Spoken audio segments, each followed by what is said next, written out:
Hati Bapa Jilid 4. Kasih sayang Bapa abadi atas kita.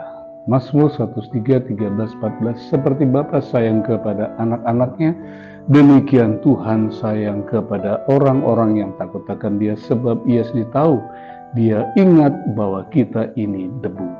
Di sini Tuhan memproklamirkan sebuah perjanjian kudus dengan umatnya, bahwasanya Tuhan berkomitmen untuk mengasihi dan memelihara umatnya, sama seperti seorang bapa terhadap anaknya, yaitu orang-orang yang takut akan Dia. Bagi mereka yang hidup dalam rasa hormat kepada Tuhan, menunjukkan kepedulian yang lembut terhadap umatnya yang rentan dan rapuh. Dengan cara ini Tuhan telah membawa mereka masuk dalam hubungan yang sangat istimewa dengannya. 3 perenungan. Definisi kasih sayang Allah sebagai Bapa. Seperti Bapa sayang kepada anak-anaknya, demikianlah Tuhan sayang kepada orang yang takut akan Dia. Makna raham atau sayang adalah kasih sayang yang tulus dan sangat mendalam, mengasihi dan menyayangi tanpa pamrih, memiliki belas kasih dan kepedulian yang sangat luar biasa. Tindakan demikian ini tentunya hanya bisa dilakukan oleh seorang pribadi yang berbudi luhur, yaitu Tuhan sendiri. Kasih sayang Tuhan dalam menyayangi anak-anaknya tidaklah sama seperti yang dilakukan oleh seorang bapa duniawi yang acap kali gagal mengasihi sebagaimana yang seharusnya. Kasih Tuhan melampaui kasih sayang yang bisa dilakukan oleh siapapun, sebab kasihnya dari kekal sampai kekal. Yesaya 46 ayat 3 mengatakan, sampai masa tuamu aku akan tetap dia, dan sampai masa mati rambutmu aku akan menggendong kamu, dan aku telah melakukannya, dan aku mau menanggung kamu terus. Pokok renungan yang kedua, implementasi kasih sayang.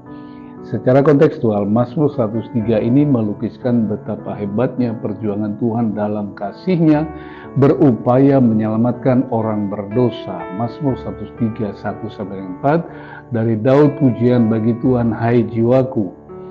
Pujilah namanya yang kudus, hai segenap batinku. Pujilah Tuhan, hai jiwaku, janganlah lupakan segala kebaikannya.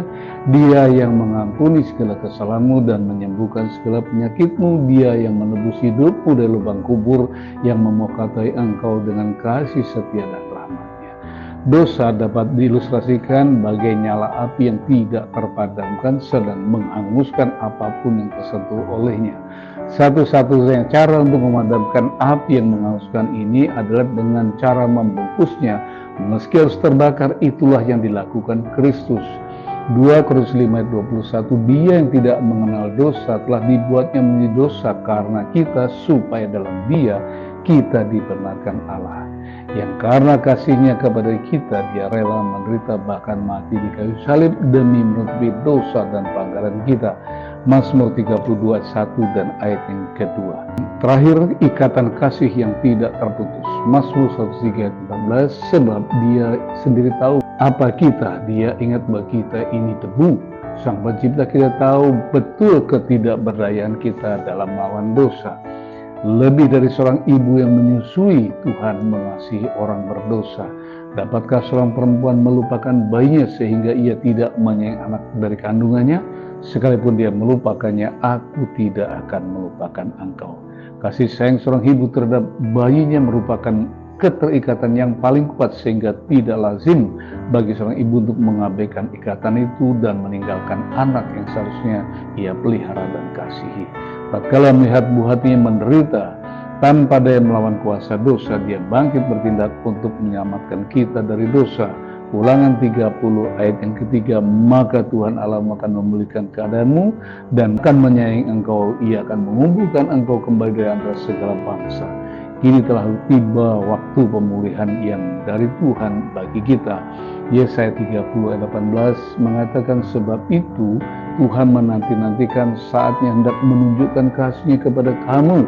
Sebab itu bangkit hendaklah Ia bangkit hendak menyayangi kamu, sebab Tuhan adalah Allah yang adil, berbahagialah semua orang yang menanti-nantikan Dia.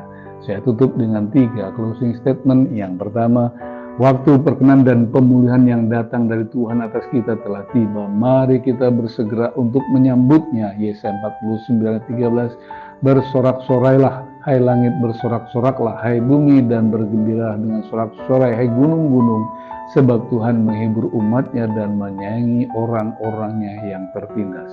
Yang kedua, dengan kasih-Nya yang tulus dan abadi, Tuhan datang untuk memulihkan kita, sebab biarpun gunung-gunung beranjak, bukit-bukit bergoyang, tetapi kasih setiaku tidak akan beranjak daripadamu, dan perjanjian damaiku tidak akan goyang.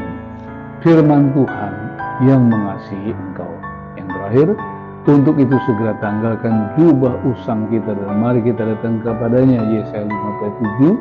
Baiklah orang fasik meninggalkan jalannya dan orang jahat meninggalkan rancangannya, baiklah kembali kepada Tuhan, maka akan mengasihi kita dan kepada Allah kita, sebab Ia memberi pengampunan dengan limpahnya. Tuhan Yesus memberkati.